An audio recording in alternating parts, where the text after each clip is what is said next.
G20 leaders will send aid to Afghanistan to prevent a humanitarian meltdown. But to do so, they need to deal with the Taliban. The group seized control of the country in August after the U.S. military withdrawal. The country's economy has since disintegrated. Karina Gould is Canada's Minister of International Development, and she's in Burlington, Ontario. Minister Gould, very good to have you on the program. And this is a tricky one. I mean, the Taliban was blowing up Canadian soldiers not long ago. They now deny girls the right to go to school. They're expelling ethnic minorities. They're killing some of their rivals. Then there are, of course, all the other Afghans, millions of them, suffering and caught in the middle. So how do you help the latter without money leaking to the former? It's a really good question, David. And it's one that, we actually have quite a bit of experience with in Canada. I mean, there are many different situations around the world where we get humanitarian assistance to people in need in some, places where we certainly don't want to be supporting the regime. Syria and Yemen are two places that come to mind. And so this is the kind of work that we're doing in Afghanistan, supporting, agencies like the UN or the International Committee of the Red Cross that ensure that assistance gets to the people who need it and don't support the regime that is currently in place. Is there, though, a world that Canadians should be prepared for, that sometimes money is just going to get to the Taliban, whether intended or not, that may just be the reality?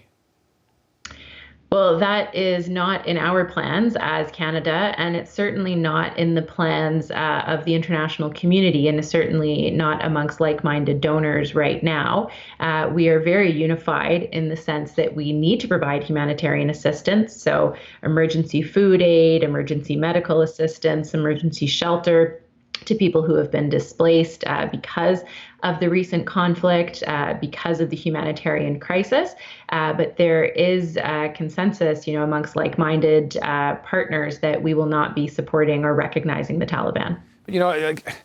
Sometimes it's a question of big value money, but I think about some of the countries that I've gone to, including Afghanistan, and you think about the United Nations presence that goes and hands out food aid.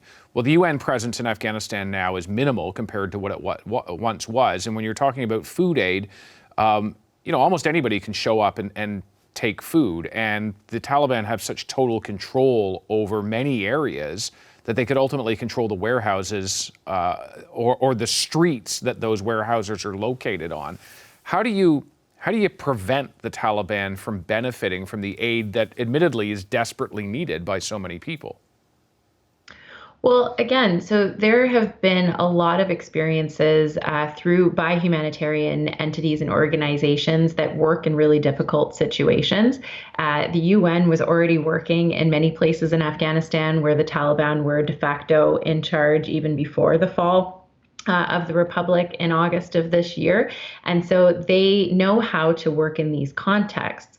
The other thing that I would say is that the Taliban also recognize the importance of humanitarian assistance. And so they have, been in discussions with the United Nations to ensure safe passage for humanitarian workers, to make sure that that humanitarian assistance does get to the people in need. So, certainly, there are always risks in conflict settings, in dangerous and difficult places where humanitarian aid is needed and work is being done.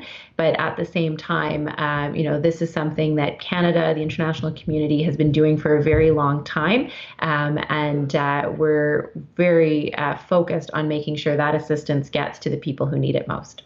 So your colleague, Foreign Minister Mark Garneau, told my colleague, Rosemary Barton, that Canada will use economic aid as leverage against the Taliban. How do you do that, and on what kinds of projects? So we have to distinguish between humanitarian assistance and development assistance. Humanitarian assistance are those, bags of grains and cereals that are going to families who wouldn't have food if they didn't get that assistance, and those emergency life-saving medical interventions.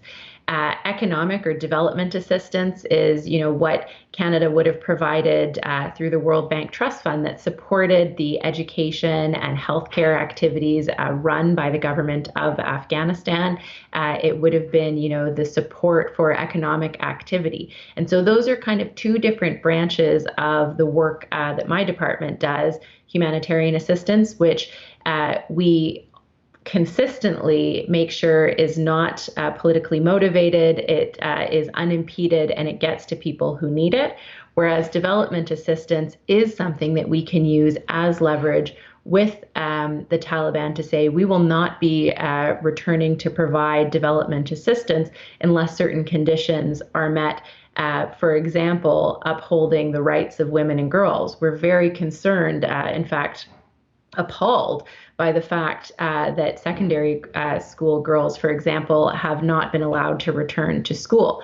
This is unacceptable. And so, there are red lines that the international community has outlined that, would be the reason why we would not provide that economic and development assistance in Afghanistan. Okay, so let me pick up on that because, yes, absolutely, girls in secondary school not being permitted to go to school by the Taliban. Women who were enrolled in university either aren't allowed to go there at all now or might be learning but behind a curtain. And women who worked in the civil service are no longer welcome at work.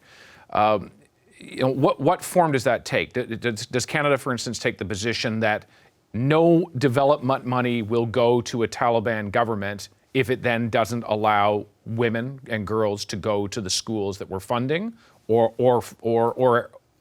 anywhere in the education system?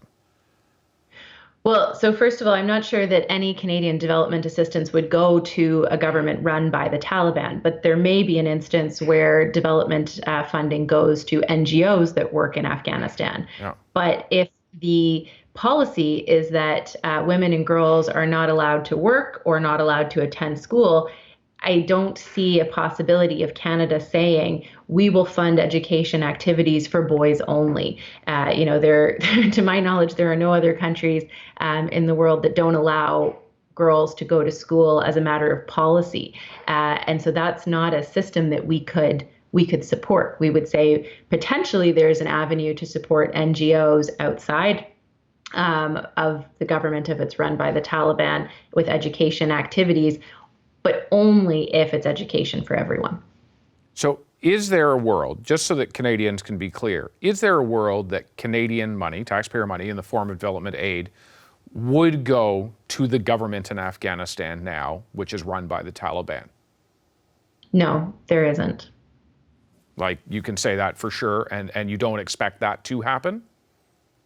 I don't expect that to happen. Then why would we need to negotiate with the Taliban? Why would we need leverage at all? Because the Taliban would still like development money to flow into Afghanistan, even if it doesn't go to the government of Afghanistan run by the Taliban, because it would support healthcare systems, it would support education activities, it would support other economic activities that would ensure that the economy remains afloat. So even if it doesn't go into government coffers, Canada, the majority of our development assistance goes through multilateral partners or non-governmental organizations, civil society organizations around the world. And that would and could be the case in Afghanistan. But we would have some very clear objectives and guidelines to enable those funds to flow into Afghanistan, even to civil society organizations, to ensure that basic human rights are being supported, particularly for women and girls, but also for minority communities, and to make sure that the development assistance that we provide anywhere in the world, including in Afghanistan, aligns with Canadian values. Minister Gould, thank you very much for your time this afternoon. Thank you, David. Hi, I'm Vashi Capellos, host of Power in Politics. See more of our show by subscribing to the CBC News channel or click the link for another video.